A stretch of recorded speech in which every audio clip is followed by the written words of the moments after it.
మేము ప్రభుత్వాన్ని కూడా ఒకటే విషయం కోరదలుచుకున్నాం. ఇప్పటికైనా రాష్ట్ర ప్రభుత్వం కళ్ళు తెరవండి. మీరు తక్షణమే రెవెన్యూ వ్యవసాయ శాఖ అధికారులను ఆదేశాలు ఇచ్చి గ్రామాన వడగళ్ల వాన వల్ల కానీ, రాష్ట్ర ప్రభుత్వ నీటి నిర్వహణ లోపం వల్ల కానీ, కరెంటు సరఫరాలో లోపాల వల్ల కానీ కారణాలు ఏదైనా నష్టపోయిన రైతుల వివరాలన్నీ కూడా సేకరించండి. వెంటనే రైతులకు ఎకరానికి 25,000 రూపాయలు ఇచ్చి రైతుల్ని ఆదుకోవాలని చెప్పి మేము డిమాండ్ చేస్తూ ఉన్నాం. ఎందుకంటే ప్రకృతి వైపరీత్యాలకు సహాయ చర్యలకు ఎన్నికల కోడ్ కూడా అడ్డంగా రాదు.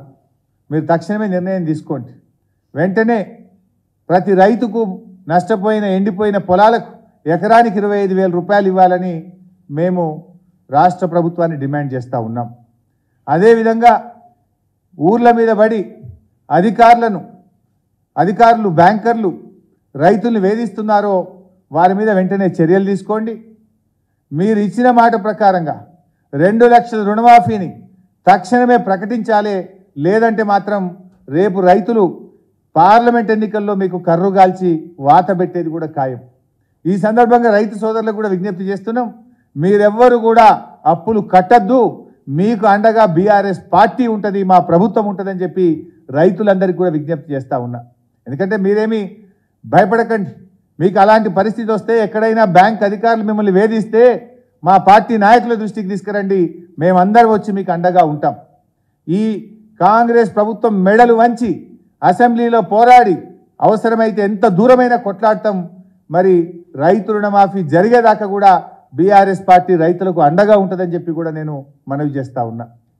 అవసరమైతే ఈ ప్రభుత్వం ముందుకు దిగి రాకపోతే, ఈ ప్రభుత్వం స్పందించకపోతే రాష్ట్రంలోని లక్షలాది మంది రైతులతో సెక్రటరేట్ ముట్టడించడానికి కూడా బీఆర్ఎస్ పార్టీ వెనుకాడదని చెప్పి కూడా నేను హెచ్చరిస్తూ ఉన్నా. ఇది దయచేసి ఇప్పటికైనా ప్రభుత్వం ఆలోచించాలి. పరిస్థితి గంభీరంగా ఉన్నది. రాష్ట్రంలో రైతులు ఆత్మహత్య చేసుకుంటా ఉన్నారు. రాష్ట్రంలో పంటలు ఎండిపోయి ఎంతో ఆందోళనలో ఉన్నటువంటి రైతాంగానికి తక్షణమే భరోసా కల్పించండి. తక్షణమే ఎన్యూమరేషన్ చేపట్టండి.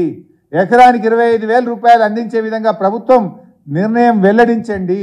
బ్యాంకు రుణాలు మీరు చెప్పిన మాట ప్రకారంగా 2 లక్షల రుణమాఫీని వెంటనే చేసి మరి బ్యాంకర్లకు ఆదేశాలు ఇచ్చి రైతులను వేధించకుండా తగిన చర్యలు కూడా తీసుకోవాలని చెప్పి కూడా మేము డిమాండ్ చేస్తూ ఉన్నాం.